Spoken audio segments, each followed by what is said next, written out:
Hey everyone, Tactics here. Today I wanted to give you the rundown on all of the cool tech and tricks that you can use to help you absolutely slam through Season 3's dungeon pool when Mythic Plus releases next reset.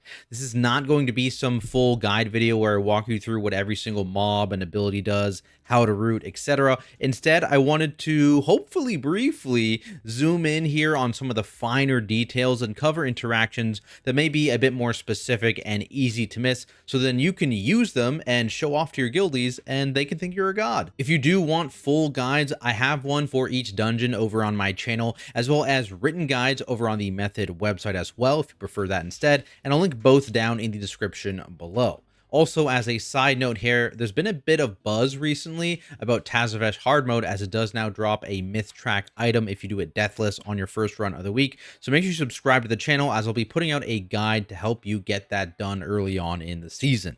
Otherwise, let's get right into it, where we're going to start with Ara-Kara, and there's actually something you can do here pre-putting the key in, and that is grabbing the tailoring buff. So imagine this was, the Mythic 0 version. You could clear down to either this mob or this mob if you have a tailor in your group, and that would allow you to then have that player pick this up just before you put the key in. And so you would keep that tailoring buff for this first pull, which is really useful because this pull is pretty dangerous, right? You usually tend to go all the way to the mini boss. And so if you had the tailoring buff, you can then use the stun on the mini boss to minus one of the kicks for the first, what is it, like 10-12 seconds of the pull. So very, very useful to do that initially. The other thing very useful in this whole first area in general, not just on this first mini boss, but beyond specifically in this next pull, you have a lot of these engorged crawlers, and the random target poison. So poison cleansing totem, as well as just as many possible poison dispels as you can have in your comp, is just very valuable to clear that out, because there's also now random target bleeds going out at the same time,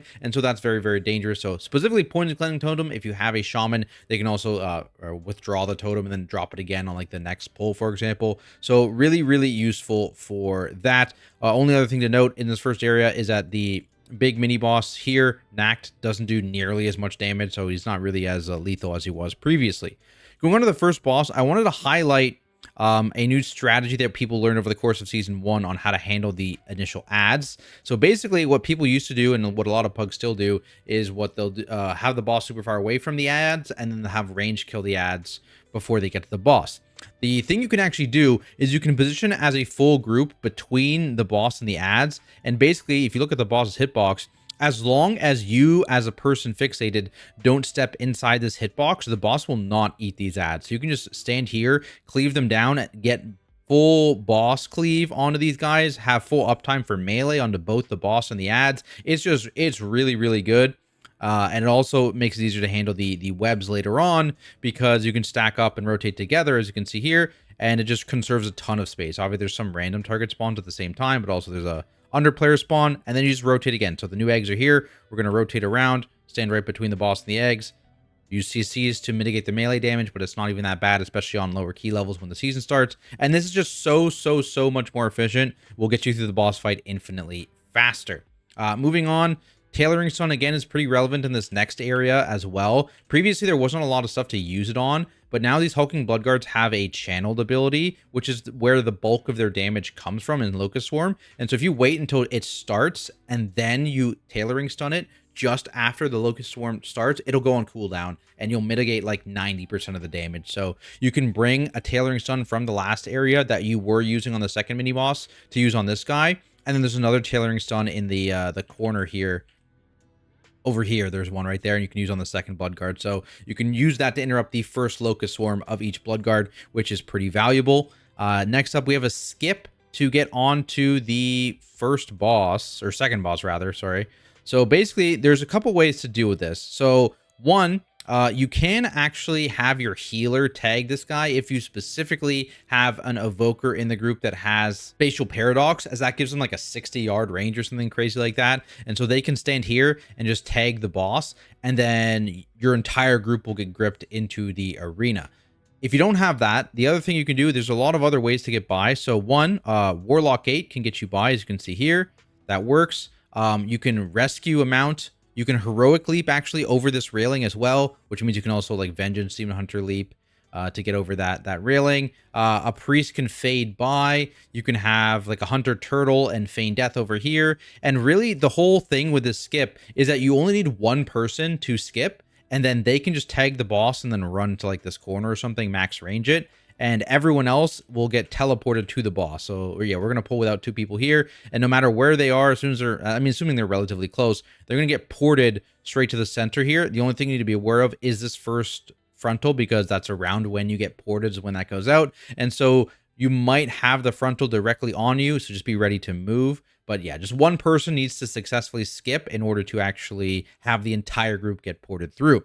Then let's talk about this dot. So this dot is interesting in a couple ways. So first off, it is predictable in who it's going to target for the most part, assuming you don't have people die or combat drop at the wrong time. Essentially, it will always go on the first person to aggro the boss. If that isn't the tank, it will go on the first person, and then it will try and go to the tank after that. And that's kind of the beginning of the order. It always starts with the tank, and then from there, it will rotate through each player one singular time, and then it will reset the order. So usually if you get picked, like say the first person after the tank, so like Crimson got picked here, he's not going to get picked again until every other player gets the dot. So every other player now is going to get the dot before he does again. So it is predictable in when you are getting it, and it's good because that thing is pretty dangerous and you will want to defensive it.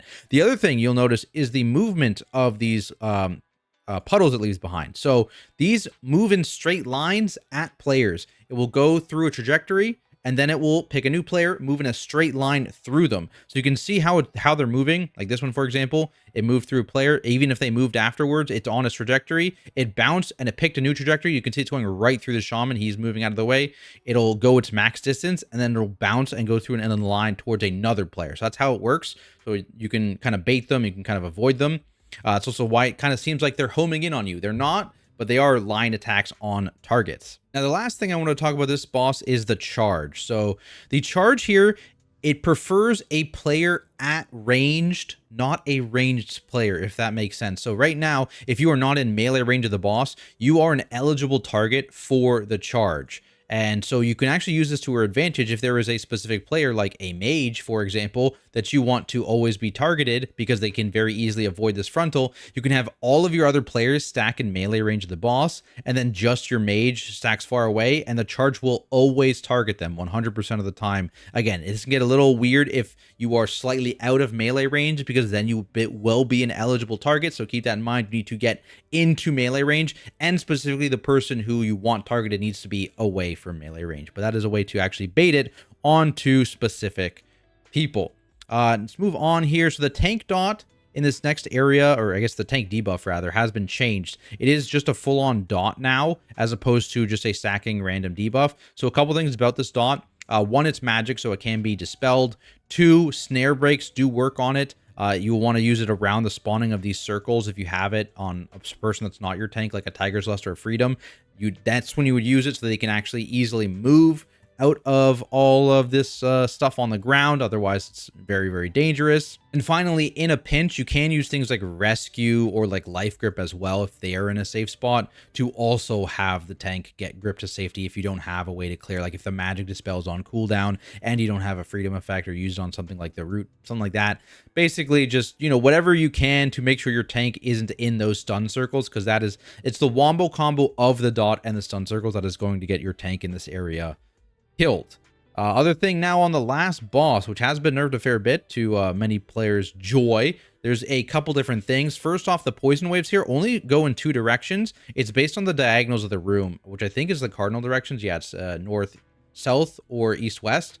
So those are the only two ways that these can point. So you can kind of make a box around the boss, for example, if you're a heavy melee comp, and position yourselves in such a way that you'll never hit one of your allies no matter which direction you get. So that is something to note. Otherwise, you know, if you are in the path of someone, move before you're using your dispel abilities. The other thing to note is the big void circle can actually be avoided. Let me fast forward here. There we go. So if you have a blink or a leap or a port effect, you wait. Basically, how this works is to pull in that grows, and then sub 1 second, it does a kind of like death grip effect almost.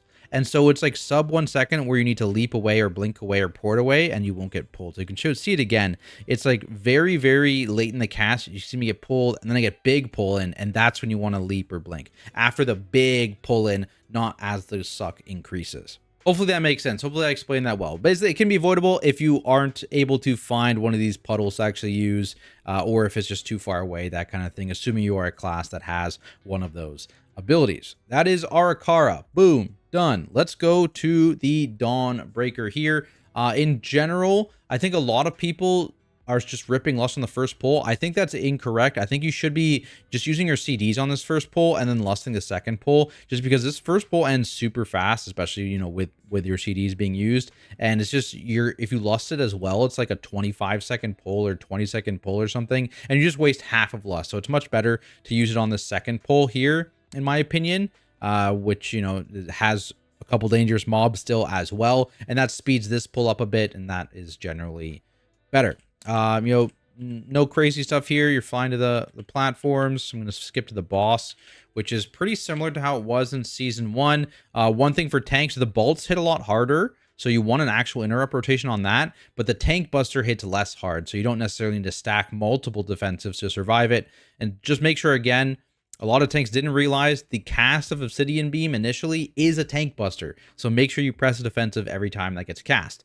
Otherwise, for groups that have more than 2 range, or 2 or more ranged, make sure you are baiting away from the boss, because the puddles that spawn in this fight, these collapsing knights always prioritize ranged players. So if you have 2+ ranged, they will always spawn at range, so bait away from the boss, so you don't need to move as much, because these do grow and make it harder to escape the rotating beams. If you only have 1 range into your entire group, it doesn't really matter, because you're going to have to move the boss every time anyways, because one of your melee is going to randomly get it. So at that point, it's better to just stack as a group and then move every time it goes out. Only other thing for this boss, as a note, the 50% runaway thing, this orb, the death radius is bigger than it looks. So respect the hell out of this giant orb. Look how far away I'm going, basically. The number of people I've seen die to this in Season 1 because they just didn't respect the orb. They're like, oh, I'm out of it. It's bigger than it looks. So make sure you do respect it. Then we can move into the trash, into this next area,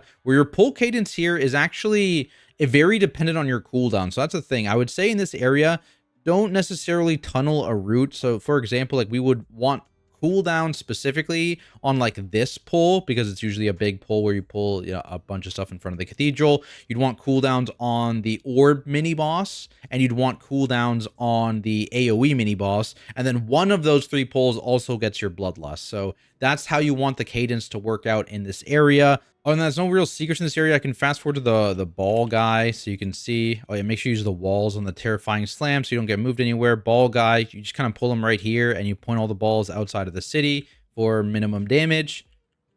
And then we can go to the boss, where it's a similar idea. Point them all outside the city for minimum damage. The other thing too is, as a tank, if you don't have an ability to prevent the knockback, you can use these lampposts to actually do it. So if you pull the boss either here, if you cleared the courtyard trash, or up to where my raid is, if you didn't kill the courtyard trash, there we go, I can speak. Boom, right here in this lamppost, knocked, go nowhere. Really good for paladin specifically, or just any tank spec that doesn't want to charge or anything like that back to the boss. You can just use that. And also you'll notice you melee can stand right here against this lamppost because of our positioning. There you go. And they have a safe spot, so they can maintain full uptime with this positioning. And again, you can mirror this further back if you didn't clear the trash here, because there is a new patrol that stops you from doing this close to the courtyard if you didn't clear all this trash, which we did in this case, so it's not a big deal. Otherwise, the nasty overlaps are the one where it's ball into AoE. So this is where you would want to press like your big personal defensive. This is not even the overlap I'm talking about, but you know what I mean. When it's ball into AoE, that's where you want a defensive, the ball hit, and then have that defensive roll over into the actual shadowy decay cast. Now let's go to the last mini boss, where it kind of functions again similarly to the mob I was talking about, or the boss rather, the dot on the second boss in Ara-Kara, where the targets of the splash damage, it targets 2 players randomly at a time. It rotates between the same set of targets, so you know when you're going to be casted. Again, assuming you have no deaths and assuming you don't have any weird combat drops. So for example, this is targeting the two melee here, Banters and JHPC. And then the next one is now going to guaranteed target the other two players out here. Potentially your tank gets thrown in here if like there's some combat shenanigans like I was mentioning. But now that we know it's those two, the next is just going to be the hunter and the rogue again, the third cast. It's going to keep rotating between them like that, so you know when you are getting targeted. So very, very useful tip there. So that's something you can keep in mind. You know when to defensive. Otherwise, Rashanon, pretty straightforward boss fight. Don't make your healer run around in phase 1 and get the bombs. They're healing a lot. Please, I beg. This wave, again, just like the first boss, the hitbox is bigger than it seems. So like if you're standing like within, I don't know, 3 yards of this line, you're getting stunned as well. Like look where the waves drop. They're past it. Like there was a full line past it. So respect that line. Make sure you get it out all the way. During the intermission, I'm just going to fast forward to that. Oops, too fast. There's a couple things you can do. So one, you don't need to follow the boss. You can fly straight through. Basically, we, for consistency, we go through the bridge, pick up an orb, and go straight to the last platform. Super fast. Technically, if you're like above this platform, you can just fly straight down.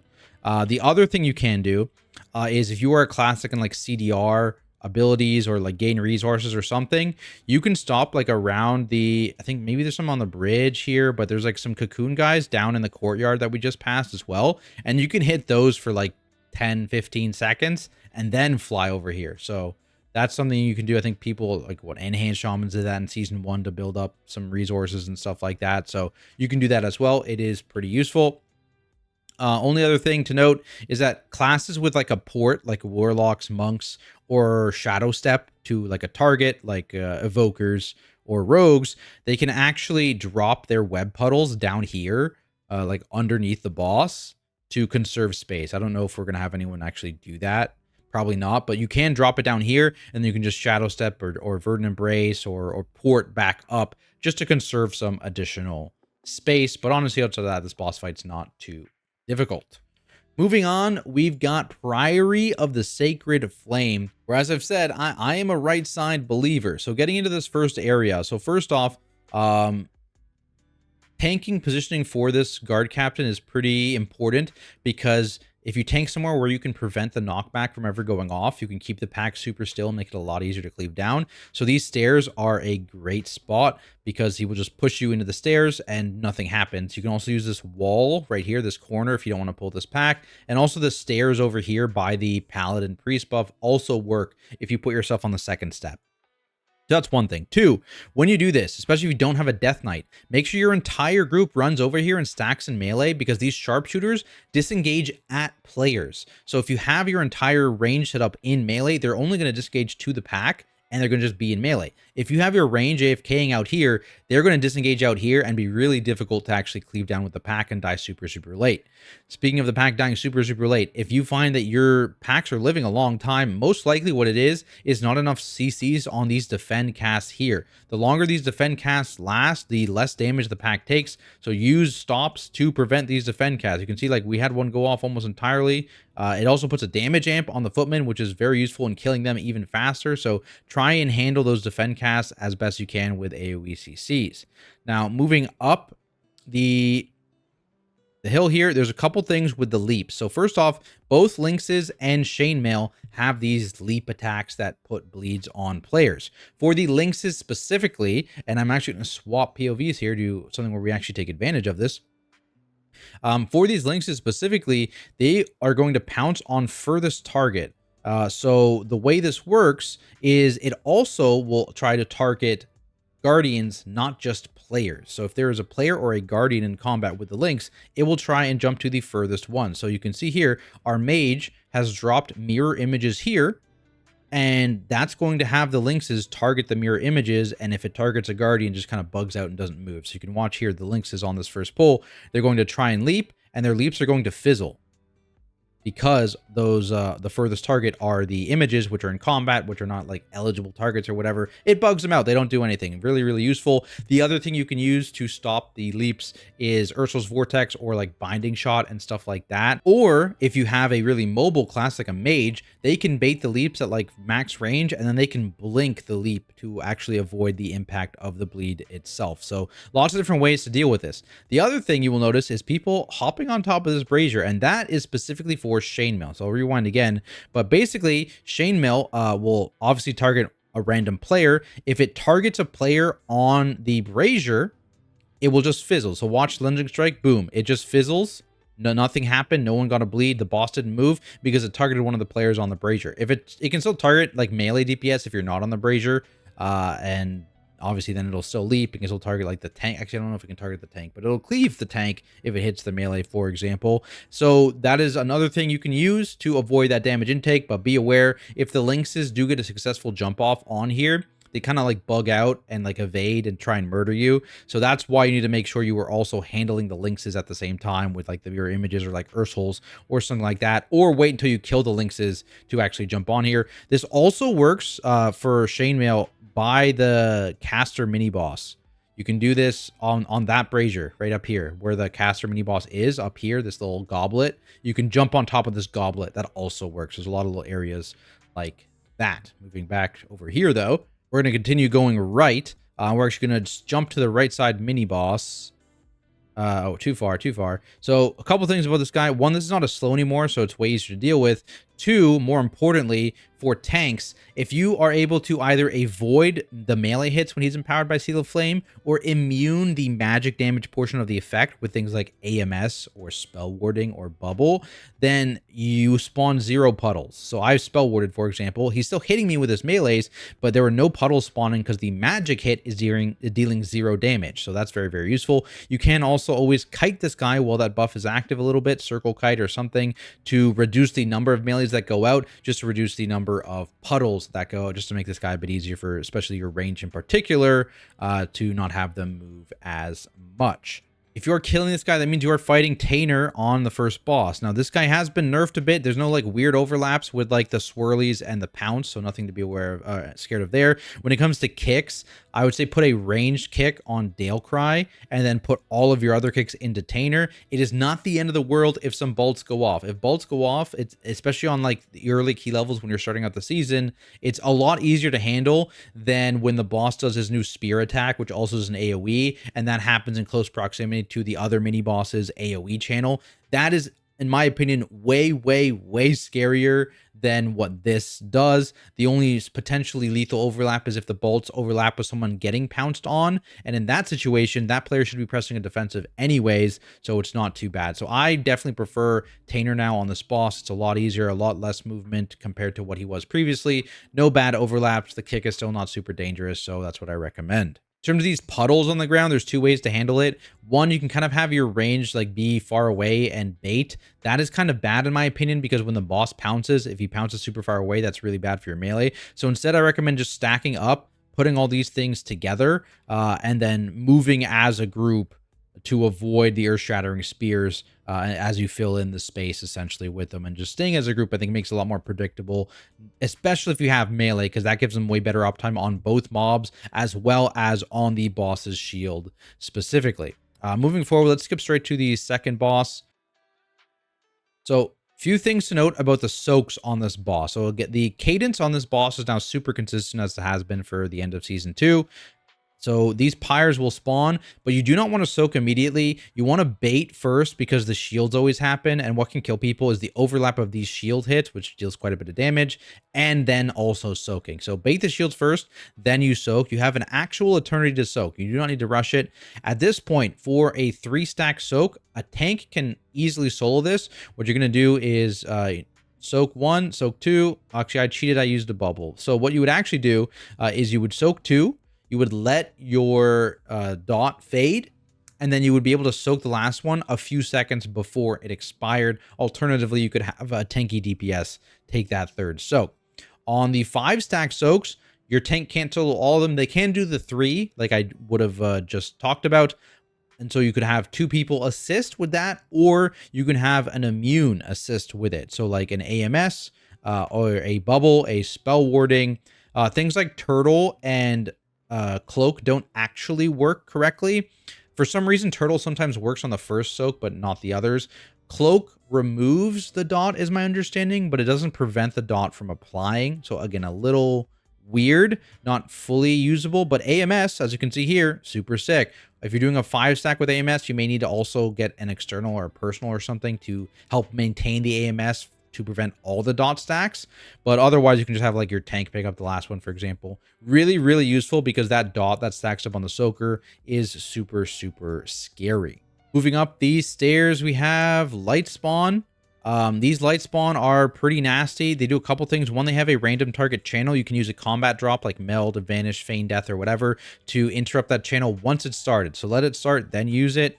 The other thing they do is when they hit 25% health, once their current cast is done, if they are casting, they will explode after a few seconds and heal everything. So when these guys start getting low health, be ready to move with that burst of light. Get out of it because you don't want to heal, especially like these paladins or like the mini boss or whatever, or other light spawn, right? The one thing to note though, if you have two light spawn and you push them both around the same time where they're both casting that burst of light, if they heal each other, it doesn't matter, they'll still blow up. The other thing in this area actually has to do with the first boss, or last boss, sorry. First boss. Let's fast forward to that. And so off the top here, interrupting the boss is actually bad. So in phase 1 specifically, if you interrupt the boss too much or at a bad time, what will happen is she will cast her holy light buff or whatever it's called, her holy fire buff, before blinding light or like the rest of this phase. And it's just you have the ticking damage at the same time as blinding light, which is really, really dangerous. That's the most dangerous part of this fight, is whenever those abilities overlap. So if you just literally never kick the boss in this first phase, you will always have blinding light, and then you will have the inner fire buff, and then it'll drop off before the next blinding light. So tip for the first phase, deal with that. If you do ever have a bad overlap in this phase, someone accidentally kicked or whatever, if you tank the boss up here, people can actually LOS the blinding light by stepping into these stairwells, and that is pretty useful because that mitigates the lethal part of the combo. Now, moving upstairs, couple things. One, you want to make sure your entire group goes up the same side. Oh, you can also gate it, by the way. And when you get up here, make sure you stay on the same side. So this is going to mess it up, I believe. Yeah, you're going to see some ads run up this way because people have moved. But if we had gated up here and all of us had stayed right here in this stairwell, it would have forced all the neophytes to run up one side, and they can be easily CC'd with like one thing, like one Ursul's, one set of roots from like evoker roots, or a root totem from a shaman, binding shot from a hunter, that kind of thing. So very, very useful if you do that. The other thing, going back to the interrupts on the boss, in this phase, it's not, you're not able to avoid that overlap from happening for some reason. The spell cadence is a bit different. And so it's much more important to use some potential LOS spots. And the best one is, in between braziers here on either side of the boss here. And that allows you to, let's see if I don't actually go into it, but basically if you pull the boss like almost parallel Parker to be like right here, people can use this and this as an LOS point. And similarly, if you go over here, they can LOS here and they can LOS down here. So it gives you the ability to LOS the blinding light specifically, not the inner fire buff or whatever the heck it's called. Blinding light specifically can be LOS'd in those spots. That's how you can reduce your damage intake a bit. Almost done all the returning dungeons. We have Operation Floodgate, and this is actually a video from last season to show off some of the tech we used. And to start, you will notice that we are going to duel first. That is my general recommendation, because what that does is it lets you lust the first pull, and then it lets you lust Big Mama, which is one of the more harder bosses in this dungeon pool, even after the nerfs it received going into this season. So that's why we're doing that. In terms of some skips, this is a neat little one. You don't need Soothe to do this, by the way. You can just natty do it without any CCs on this boss. Obviously, it's easier if you have some threat reduction on these close mobs. Specifically, this guy, I think, is the most common pull culprit. If you have like a Imprison or something like that in your comp, or just a ROP, a para-ROP, that kind of thing, or Soothe. But you can just natty jump it. The other thing is you can skip these guys with a Warlock Gate up here, or leaps with like a rescue onto a 3-seater mount, or a life grip onto a 3-seater mount. The priest can also just fade by, that kind of thing. So you can skip these guys if you don't want to. We're pulling them here. The other thing, if you do pull these mobs, is you can snap the Crocolisks up from above, which is nice for the Demolition Duo. Beware, there is a patrol of snipers, so when they're AFK right here, you can't actually do this, otherwise you may accidentally chain the snipers and snap them as well, which is bad. So I just tag the Crocolis and then just back up, and they will start snapping up to us. And then we can take them into the Demolition Duo boss for some funnel, depending on your comp. Beware, they will chomp. And that is a stacking healing reduction on your tank. So you may need to use CCs and kite on the boss fight in order to drop those stacks, depending on how lucky or unlucky you are with the stacking debuff. Some things on the duo boss themselves with the charges. One, you can line up as the tank, your first charge to always hit something. So you can see I pull Bront over, and this is guaranteed. I'm going to hit this guy no matter where they point the first charge. I, as the tank, can control that. The other thing that the tank can control is you are getting the third charge as well. So every time, beware, the third charge, you can target that wherever you need to target it. Other thing that is pretty dangerous in this boss fight is the kinetic explosive gel dot. So if you are someone that is, available to be targeted by this, one, pre-position near some things that can be detonated, the bombs if you can. And then if there's no bombs, you can just instant dispel. But if there are bombs, like I said, the healers want to be ready to dispel that person ASAP. The person probably wants to also press a defensive. That dot just absolutely owns. Moving forward to Big Mama, we can just skip ahead here.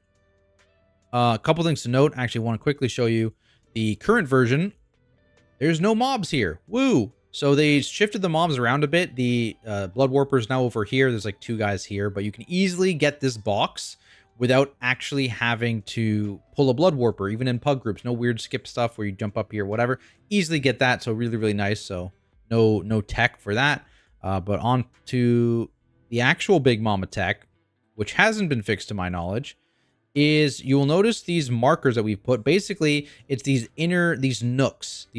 And if you stack up as a group in these nooks before he spawns ads, so watch the jump starter here. It's going to go off. Everyone's running the nook. Here's the mobile mecha drones. By the end of that cast, you want to be in one of these nooks, and all the mecha drones stack here. And because you're stacked here, this frontal fizzles. It doesn't do anything.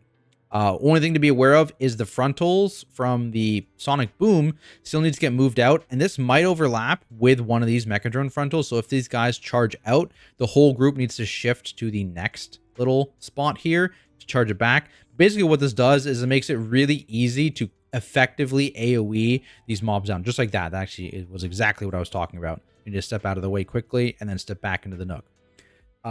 Very quickly, sorry, to AoE these guys down now. We lusted on pull, and then we use just regular AoE abilities to cleave this down quickly before the actual DR goes out on the boss and that pulsing damage starts. You do have 5 seconds more now, I believe, on Season 3 compared to what you did back on Season 2, so that is another thing to note. You have a bit more time, but in general, AoEing these mobs is pretty important. For the interrupts, they can actually also be soloed by a 12-second kick. If you have a 12-second kick in your group, they can solo all of the Mechadrone interrupts. So something to keep in mind with that. Moving forward here, we can go upstairs. And you can just jump down after this, especially if you did duo first. So you don't need to take the glider. We did, but you can just jump down as well. And then you have these kelp guys, which, as usual, pretty dangerous mobs. You want to make sure that you are having a CC rotation when multiple of them are casting, and you can either use interrupts or purges to actually remove the heal to make that pull a bit faster. This is a pull that probably is going to farm people. We use like beam to like line them up, and you can use like mass dispel in order to purge them all off without needing to use kicks, or again, you can use kicks as well. That also works.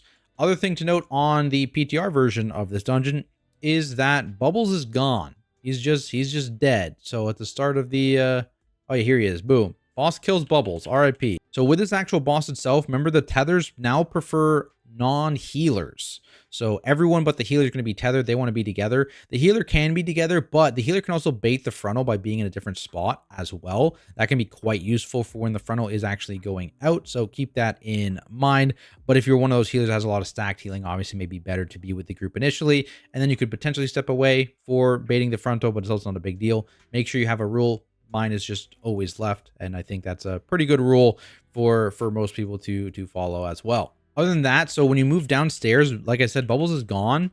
And so in Bubble's place is 3 soldier mobs. So this actually kind of makes the pull a little bit awkward in this area because the electricians also put magic dots on players, and that's definitely the priority is for the healer to, oh yeah, get owned. Oh yeah, let's go. That's definitely the priority is for the healer to dispel the magic dots because those stun people. And so as a tank here, you need to be prepared because your stack count is going to go up fairly high. You're not going to get a lot of dispels. So that is an important thing to note in this area. The other thing I wanted to show off is a skip for the last boss.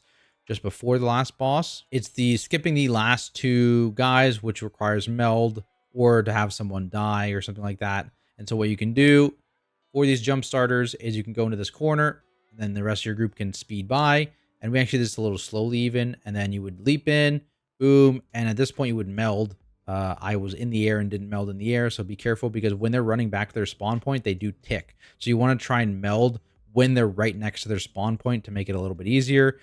Pretty difficult skip. I don't recommend it for most people, but that is kind of how it is done.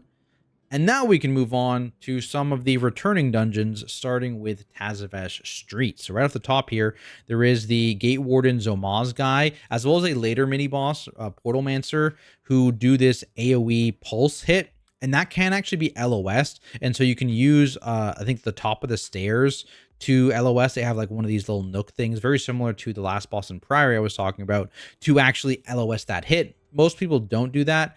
Similarly, once we actually get to the Portalmancer here, you can use this. So you can have your tank tag the guy, and then your entire group just instantly LOS because the boss immediately casts it to get rid of that first hit of damage. And then you can use many of these nooks to LOS additional hits if they ever do happen. So that is pretty useful there. Like I said, like as soon as we tag him, he's going to instant cast. So use that to your advantage. Moving on to the first boss. The only big tip I have for this is dealing with the cages. So the cages are considered a stun. It's also considered a magic debuff. So there are 2 things you can do with it. So one, you can use magic immunities, AMS, for example. That works. Spell warding, that works. The other things you can use are stun breaks. So IBF, you can use the turtle, I believe, works. You can use Paladin Bubble, and you can use the human racial if you get targeted. I think a cloak also works. Like immunities generally work, and anything that breaks stuns works. Note that if you do something that causes the thing to actually appear, and there was turtle working, for example, that didn't cause the cage to appear. But if you were someone to use like human racial, where you have to use it after the cage appears, note that it will still explode for group damage. So keep that in mind. But that is really, really useful for not having to swap damage, and also just, you know, making this fight a lot safer in general. Now, if you are going left after the first boss, which is actually what I generally recommend, you're going to have to deal with Trackers Okors. He has this circle that grips everyone in. I recommend baiting towards where you came as a group because he drops the beams, and then you can just move towards where you want to go, which is the next boss, and very easy to avoid those beams. You do get pulled back in, so you can use backflip to break that route, by the way. It was not scary at all, I promise. Moving forward here, you can actually start the Menagerie RP early. When you're doing this pull, jump into this door, basically have anyone just go touch that door. It will trigger the Menagerie RP early. That saves you a bunch of time. The other thing is you can use, I believe it's like this platform or this box, to prevent the Dire Horn from successfully charging you, which mitigates that stun entirely. You can also like Mage Blink and dodge it and stuff like that, like I mentioned earlier. It does not work on the Nightclaw bleed, so they will still jump on you, but the Dire Horn specifically will not actually stun you, which is very, very nice. It makes it kind of like a target dummy, which is pretty useful. Moving forward here, there are Peacekeepers. So these guys, am I going to pull them? I actually don't know. There we go. These guys have a couple dangerous things. So one, they will charge instant cast at a random ranged player. So to actually mitigate this damage as much as possible, you want your whole group to stack in melee. You can see these guys are only going to hit ranged. So that's one thing. Two, these barriers super dangerous in combination with the spark casters because they kind of cause all of your abilities that are spells specifically to instead hit the Peacekeepers who have a DR. So if you're like using Counterspell, which counts as a spell to try and interrupt one of the casters in this area, it gets yoinked by a Peacekeeper if that's up. So be careful. Make sure you have CCs that are using, especially those hyperlight salvos, very dangerous. AoE stops still seem to work because it stops everything at the same time, so that's not a problem. But it's more targeted spells if you're trying to use those to stop the casters at the same time. It is very, very dangerous. Other thing, the Enrage here, it's off the Enforcer specifically. So if you only soothe the Enforcer, it removes the Enrage from everything. That is very, very useful, so make sure you are soothing the Enforcer specifically. Getting into the Menagerie boss itself, it's pretty straightforward here. When the second boss spawns, which they always start spawning, the RP timer starts when they get sub 50%. It's like I think it's like a 15-second timer for this guy and like a 30-second timer for the last boss. I don't know the exact number. It's in the method written guide if you want the exact number. But for Achillite, he's got the 2 magic debuffs that go out. So having an extra Dispel or Dwarf Ratio, very useful. The damage only happens at the, or mostly at the end. So that's when you would want to have a defensive if you are going to tank one of those. Obviously, don't cleave your allies. The other thing to deal with is the orb mechanic on this guy, which, again, you want to prioritize jumping the suck debuff to DPS players if you can. I, as a tank, got it here, so let's go, big damn. And otherwise, what you want to try and do is pull this guy into one of the door frames. You can see you love this POV. And what will happen actually is the door frame will start to collect all of these orbs and they'll just stay static. They'll stay still. I'm standing on it because I have the buff now. But, you know, surely I'm going to fast forward. Yeah, there we go. You can see now the orbs are kind of collecting in the doorway. So 1, it's easier to dodge them because there's less flying around the room. But 2, when you get this, you just step in here and you immediately get fully stacked for your full damage buff. And then you just need to refresh it 1 time just before you lose the buff, and you have really, really high uptime on it. So it's very valuable for that.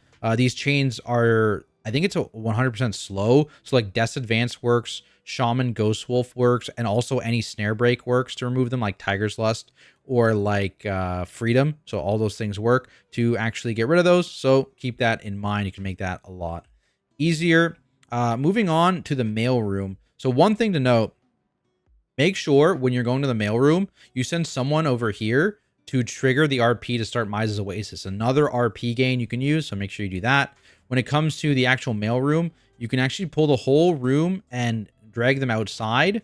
This groups them up nicer because the mail elementals will do a range cast. So if you're LOSing, they'll group nicely. The other thing is you won't need to worry about stopping open cage because you can outrange the chickens outside. So normally those would stun anyone they run through, but you don't even need to worry about them out here, and it's -1 stop. Obviously, if you're fighting in the room, it's just 1 stop on these cages, so it's not a big deal, but it's just easier to outrange them and also group the entire pack up in 1 giant pull if you are someone planning on doing that. Maybe not day 1 of the patch. Maybe when you have a little more gear, maybe not in a pug group, but it is definitely really nice in higher keys to have this 1 big pull.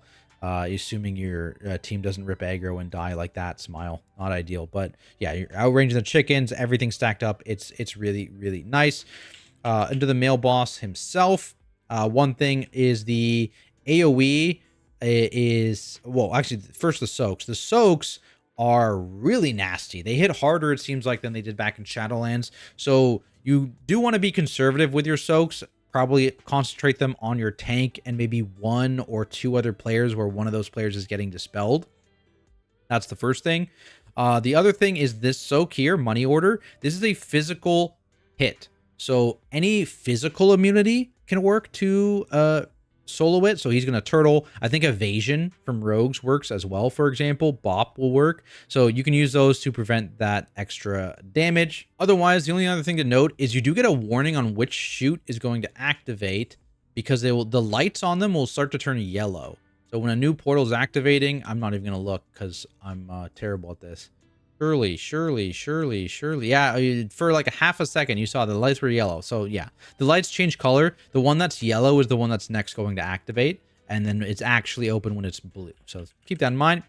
Otherwise, we have the RP event over here. Like I said, we would have hopefully triggered this, which I don't know that we did. The ads always spawn now when you actually interact with the goods. So when you interact with the first goods, these ads spawn. When you deposit them at the first area, the next ad spawn. When you deposit them at the third and final area, the last of ads spawn. One thing to keep in mind is that the strong arms in this area do fixate the person who is carrying the goods. So if you are not a tank, you need to be fast enough to outrun the strong arm. Otherwise, you are going to probably get owned without like an immunity or something like that. So beware. You can see he's kiting. Otherwise, also put that on your tank. Probably is something you should do. I also think these guys aren't CCable anymore. They were CCable in this video, but I don't think they are anymore. I think they're immune to CC now. So keep that in mind. Ideally allow your tank to hold the gem is my opinion, or you have someone speed run and end all the events quickly so you can group up these pulls. When it actually comes to Miser's Oasis itself, I don't think it's really important which one it goes on. I think most groups have the tank go on the mic and the healer go on the drums. But it does change how your pattern to pick up notes work, so keep that in mind. The other thing to note is that you can extend your buff on the actual boss portion of this fight during the pull-in, which I think we might skip this first pull-in, which is unfortunate. But basically, when the pull-in happens, there is going to be... I'm going to fast forward. Surely we get a pull-in. Too fast, too fast. Okay, here it is. So basically when the pull-in actually happens, you're going to notice notes start to appear.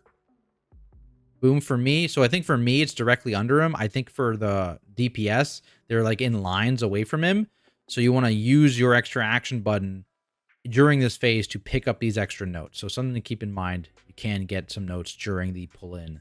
Specifically, then we can get to the last boss. This is the skip. It's super easy. It works from both directions. All you need to do is hop up on this little railing thing, and you can max range click the teleporter without aggroing the mini boss. Boom. Super, super easy to do. You don't need anything interesting. We did cage that guy, but you could just run in from the middle where you had killed those ads and then pick either left or right, whatever you want. Doesn't matter at all. You can do anything you want to skip that guy. No special tech is needed. Last boss. This one is pretty dangerous. So one, you need to use these portals to get away from the Shuri. I always recommend tanking near a portal or two portals if you can. And then just always watch where the Shuri spawns and get ready for an escape route. This obviously gets harder later on in the fight. We can fast forward when there's actually walls.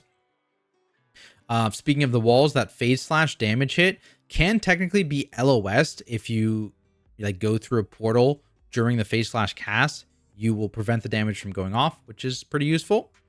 This is an example where we have to do like a couple ports.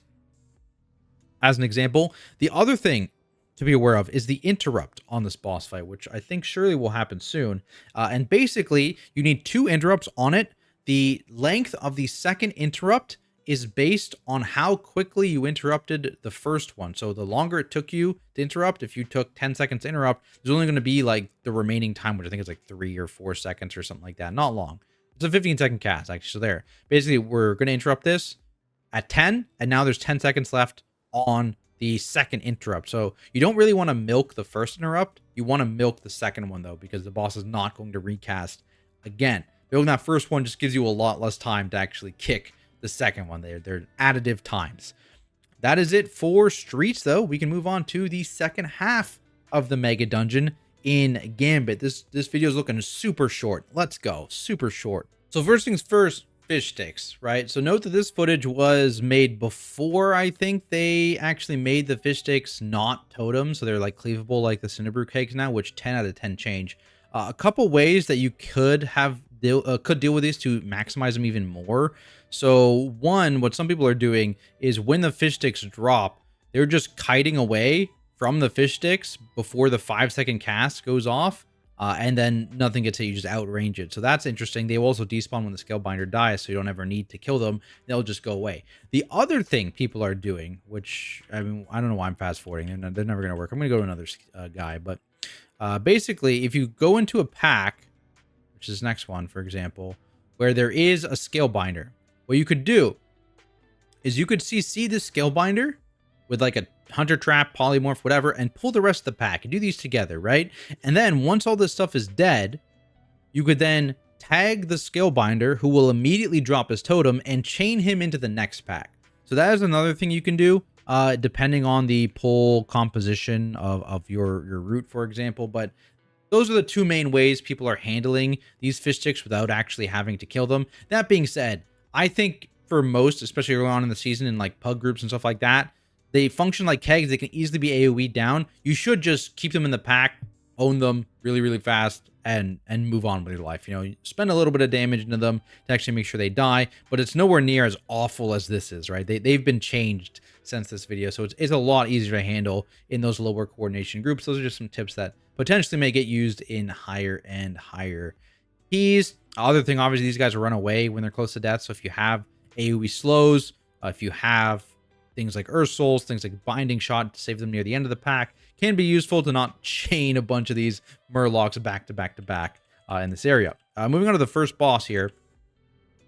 A couple things. Purifying Burst was a dangerous ability back in Shadowlands, remains a dangerous ability. It now has a telegraph, these red arrows. So if you are being telegraphed on and you are not at full health, you either need to press a defensive or press a health pot. So just beware of that.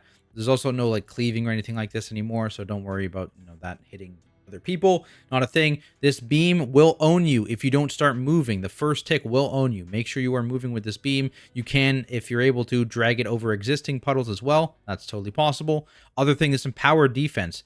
It's an initial cast. You won't notice after it begins. Boom. All he's doing is channeling into the boss. There's no cast here that you're seeing. You need to use a CC to stop this.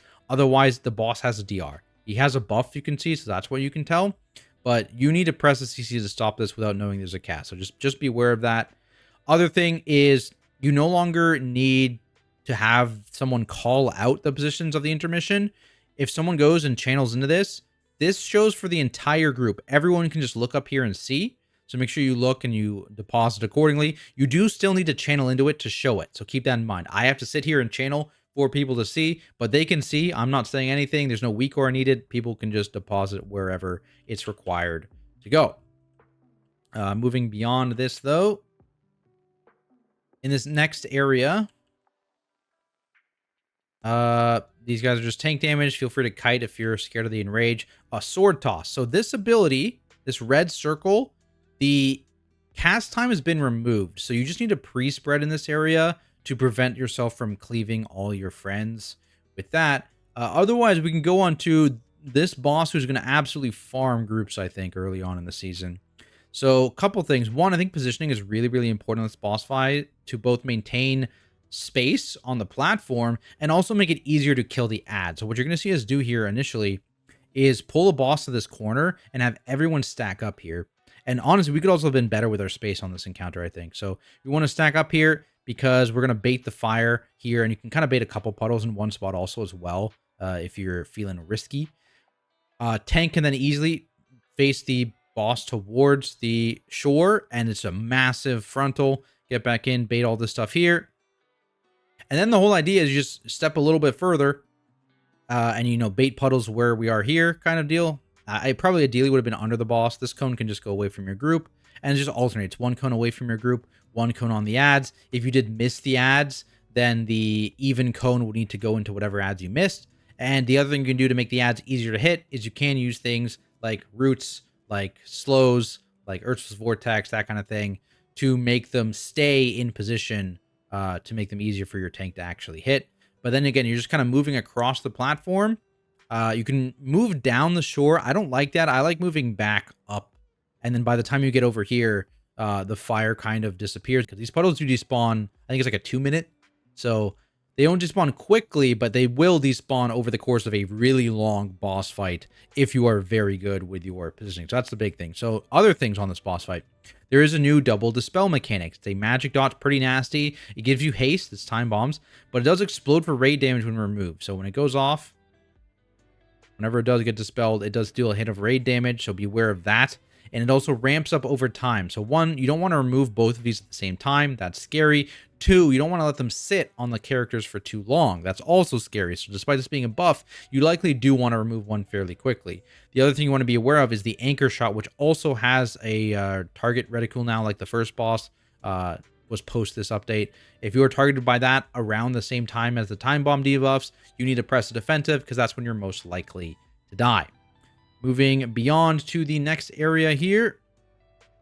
One thing, for some reason, these mobs are lieutenants and mind-soothable. I bet it's just a bug and it'll probably fix, so beware of that. You can mind-soothe to skip them. but I think a lot of people probably use like a meld. They'll like tag it, run over here, and meld it off where their group runs through. It's probably going to be pretty normal. In this area, though, the drifting stars are the big priority, kind of like the fish sticks. Whenever they spawn, or not drifting stars, sorry, wandering pulsar, make sure they die because they will just absolutely own you. They spawn like in a radius around the pack, so they're not necessarily going to be near you. So make sure you do quickly move over to it if you can. Otherwise, the last boss, we can kind of fast forward a bit here to it. Oh, here, perfect timing. The collapsing star soak. So this is kind of what the Priory soaks are based off of. It's not quite the same though. So when it's soaked, it does do a knockback, but it applies a dot to everyone, not just the soaker. And so it doesn't matter who's soaking this as long as it's not your healer, basically, because your healer is going to be busy with a lot of damage. So we're going to soak this. It puts a dot on everyone. Let the dot expire. It's a short dot. Then do another soak. Let the dot expire. Then do another soak. There's 4 soaks in this instead of 3 from the Priory one. And it doesn't matter if you let this one time out or you soak it, because there's no empowerment effect to letting it explode. So it'll just be a normal dot no matter when it actually goes off. So space those out so you're not getting absolutely owned. It's scary when it overlaps with the other raid hit, the bolts that go out on everyone. So that's what we need to be aware of. These assassins will do like a jump away and interrupt. So if you have a way to prevent them from jumping away, like spear from warriors like that, boom. Binding shot also works. Ursul's also works. That can immediately interrupt those casts. Otherwise, it's just phase 2 at 40%, where you want to hit as many of these as possible with one, if you can. Red arrow. Put your red arrow through an orb. Again, kind of ping early, especially if you're in pugs, to assign which orb you're going to take. Arrow through the orb. Watch out because the arrows move as people move. And then in this phase in general, I kind of like tanking near the stairs or even on top of the stairs because you just have a lot more space. Some people do over there. I think that's totally fine as well. You do also have a bit of space over there. But I'm a fan of the stairs. I think range can also go like further back on the stairs and not be targeted by these things. They go under the stairs, as you can see. I think that might be a bug as well. It might not actually be true. So even without that, though, you know, look how much open space you have here. You can kind of adjust even depending on where the relics move. And you've got a lot of space. The only thing you're worried about is this, which you can send a ranged DPS out to soak. And just be aware of the overlaps when you are soaking that one in particular. Almost done, I promise. Halls of Atonement. Boom.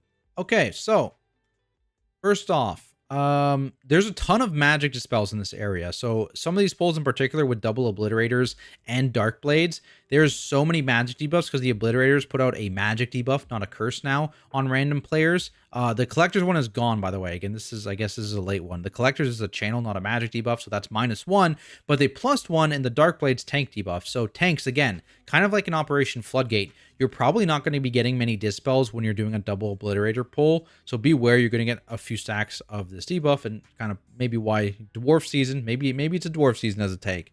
Who knows, but it's definitely very, very valuable.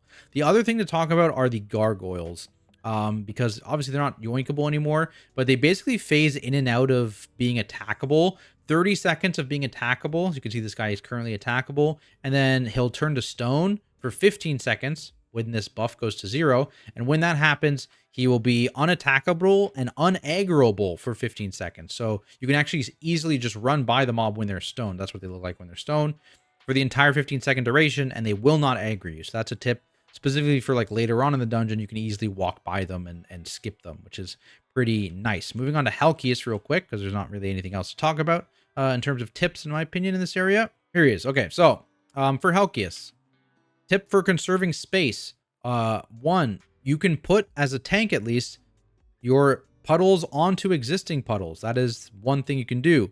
2 is range, because it always alternates between the tank puddle and the range puddle, or the random player puddle, I should say, not ranged. You can try and bait near existing puddles to have some overlap. Obviously, it's not going to be as good, but you know, that does conserve a little bit of space, but it's also not the end of the world, especially if your tank is doing stuff like this, where you're pre-defensiving the hit and just stepping onto the puddle early, dropping it on top of the puddle, and then you're fine. In terms of movement on this fight, where you want to move is after the heave debris that happens around 88 or 90 energy. That's when you want to do a boss move to open up space for the beams, because he does not spawn another puddle between these beams and spawning that last puddle. So when that happens, make sure you create a gap where people can rotate fully around the boss, no matter which direction the beams rotate in. And remember, these beams can juke you. They will change direction sometimes. Not all the time, but they sometimes will just decide to change directions later in the cast. So beware of that. You can get juked. Moving on.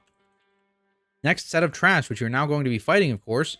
Low key, kind of the more scary mobs are ankle biters. So they are just a bunch of little guys like this, but they will randomly leap to players, put a slow and a bleed on them that stacks up. So a couple things that can be done, particularly in range comps. You can see through the binding down. This will stop that charge.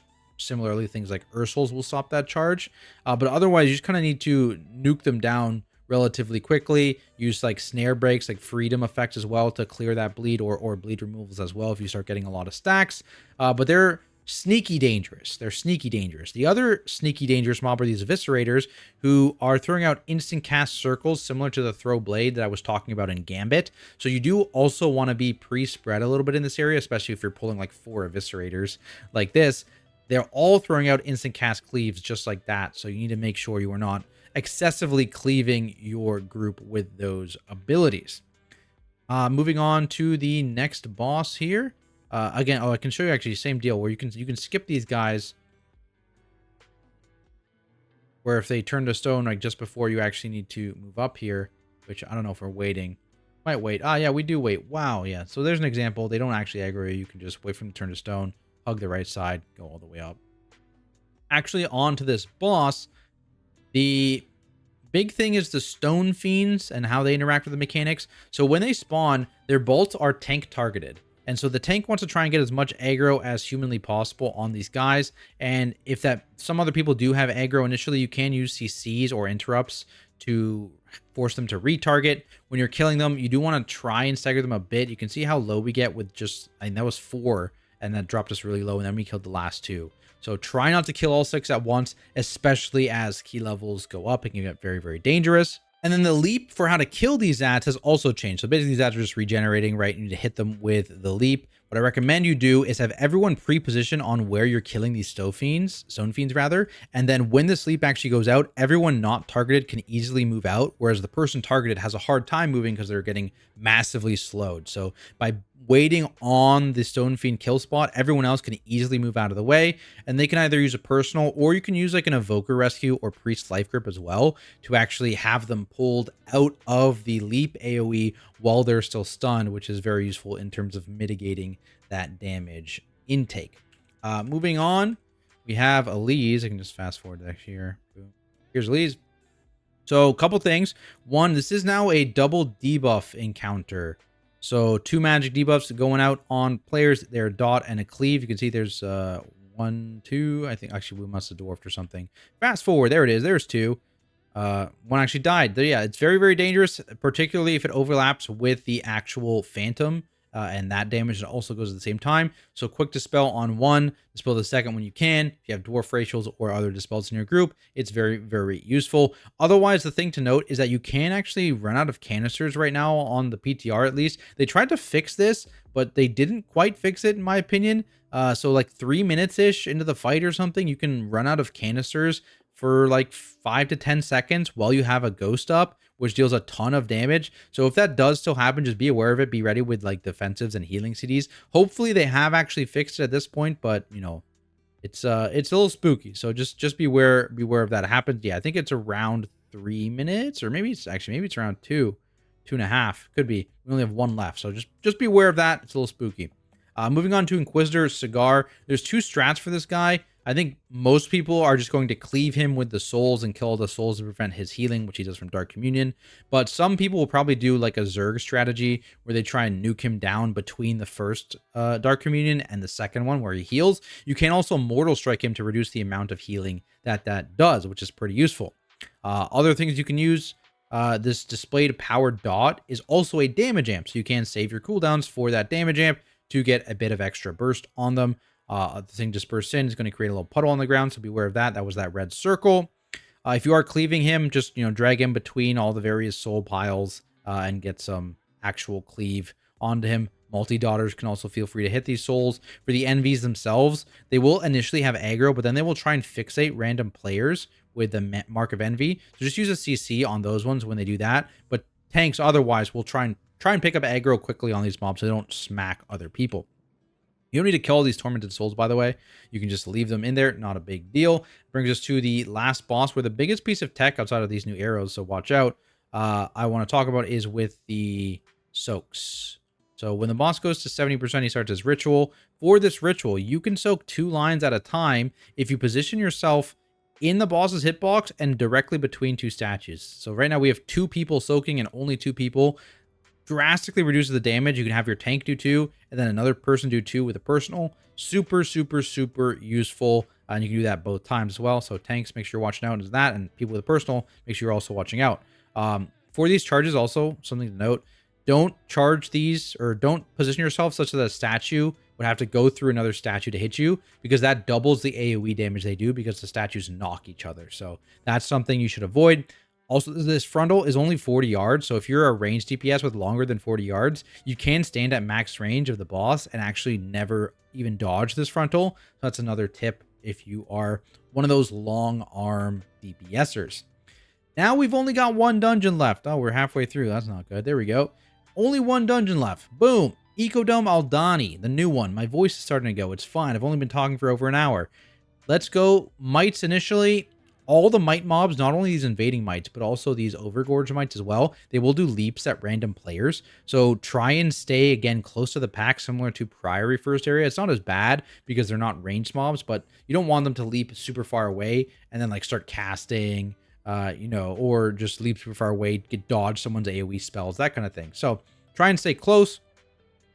Mob positioning has changed. We're going to skip these guys, but they moved them. They moved them up here, so you can't skip them anymore unless you do a meld thing. Like I was talking about with Gambit, you'll probably see a lot of groups pulling these guys off to the side and melding because they're at the front of the door now instead of at the bottom of the stairs.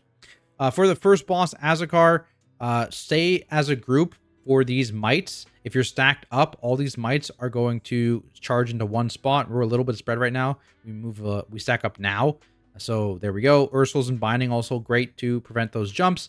And then you have these puddles. You don't want to stack these puddles on top of the other person with a debuff because you'll get 2 dots. But you can put them on existing puddles, especially if you pre-defensive. And the other thing you can do is you can actually use the area on the opposite side of the boss that you're stacking on, because the intermission phase kind of eats up all the area around the boss. So this is all free space. So I think, yeah, our other melee is going to stand on the other side. Boom. That's the perfect spot to put it as a melee person. So if you have 1 melee picked each time, you can drop it in the same spot or, around this area if you want, and not interfere with where you're stacking. And this will not interfere in the intermission. As you see, it's fully consumed by the boss, which is also a death zone anyways. So not really a problem. These puddles also notably slow the mites. These mites are slowed by the puddles. So your range people who are putting it around the edges can put it on one of the 4 designated spawn areas, which are static. The spawns of the ads are static, always in the same spots. So you can pre-put a puddle there to immediately slow them, to make them easier to actually handle in this phase. Gives you a little bit more time. Remember, you do need to kill them all still before Devour ends, because he will absorb any of them no matter where they are when the cast finishes. Moving on to some trash after this boss. Sentinels. They have that big shield. They're really nasty when the shield breaks. So initially, you don't need to put a ton of damage into them, but as soon as you break that shield, they need to be your priority target. Even saving damage for when that shield break can be quite useful. The other thing in this area, the Farstalkers, they do leap on random players and do a splash damage, similar to some of the splash damage we've talked about earlier in the Gambit guys or the previous guys in Halls of Atonement, but this is also a leap attached to it. So pre-spread or use things like Ursul's and Binding Shot to interrupt that ability. That also works to interrupt the warps from the Runestalkers here. If you have it down preemptively, they'll get pre-stunned or they'll get pre-Ursul's back in. You can also use a wall or an object, and also being slightly Z-axis. So the spot that people were using, actually here, is this tree right here at the entrance of the second boss room. Is like there's like a little pedestal next to it that you can use, like here, where you can like position yourself Z-axis with something at your back, and like it just fizzles their jump. So that's a tip for them as well. But again, it's pretty easy to deal with otherwise as well, with just like a CC or even just stepping out of the cast. Moving on to this boss. So for the first phase, you have these spears.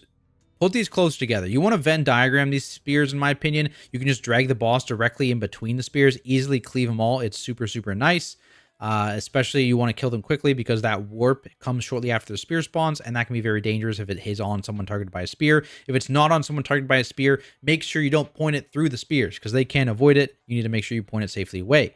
In this phase, you need to charge 6 warps through the boss. They come in sets of 3. They shoot out in the order that they appear in. So a couple things you want to do. You want to, 1, pre-spread to have these guys who, again, spawn like kind of behind players be separated, so you're not all trying to put your line in the same spot. That's number 1. And then 2, you want to make sure that you are not getting cleaved by other people's lines if you can help it. 2 stacks of this dot is very scary. It's also like the best place to actually pop things like healing cooldowns or group defensives because people are going to be having stacks of this dot. And then you have your little cleave damage amp where you can add targets whenever if it's beneficial to actually maximize this cleave damage. Otherwise, there's a little wall hug skip coming up. You can hug the wall and you can skip these guys. And you can also hug this pillar and skip these guys. So that's a couple skips you can do with, again, no mind soothe necessary. You can just easily do those. This also leads you to, you have these things you can channel into for energy. And it'll give you a haste and speed buff. It's pretty fast now. And it does require you to be out of combat. So note that. You have to do it pre-combat. And with like 4 or 5 people channeling, you can see how quickly it goes in. The other buff in this area is this thing. So you can see this extra action button. This is available to enchanters with at least 25 skill. And what this does is you channel into it for 4 seconds. And then it stuns everything nearby for 10 seconds. Really, really good. Really, really good. So you can pull a big pull into this. You can have not your tank, preferably, channel into this for 4 seconds if there's an enchanter, and it does a 10-second. It's kind of like the tailoring buff in Ara-Kara, where you're going to find like niche uses where it's pretty value, but it's not mandatory at all. So don't think you need an enchanter to do this. It's just a neat little thing. You can do like a double pull onto this thing and then stun them all for 10 seconds whenever you need to like reset your kicks or something like that. Other than that, there are these dirt puddles that kind of patrol in this area. I think I on purpose pull one. Don't do that. They're insane mobs. I need to do this for content, but you don't need to do this. These guys own, particularly they have this insane wombo combo where they put like a nasty dot out on everyone that stacks up. And then immediately following this, they do like an insane hit of damage. Boom, murder. Don't pull those guys. They're crazy. Don't do that. Going to the last boss now, because this is a boss I think a lot of people are going to mess up. So surely we pull the last boss soon. Get the buff. So this boss essentially is like all about doing the mechanics right to get a damage buff.